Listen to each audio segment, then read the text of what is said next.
Hi there. I hope you are well. We all use wallets or purses to store bank cards or cash. But what about digital wallets? What are those? Let's dig in. Digital wallets, also known as hardware or cold wallets, are software programs that store digital assets, such as cryptocurrencies, tokens, and even NFTs. These wallets can be accessed through a computer, smartphone, or other digital device, and they allow users to send and receive digital assets, as well as to store and manage them securely.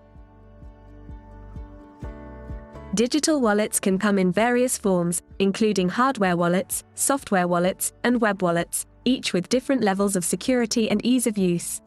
They are an important component of the digital asset ecosystem, enabling users to securely store and transact with their digital assets.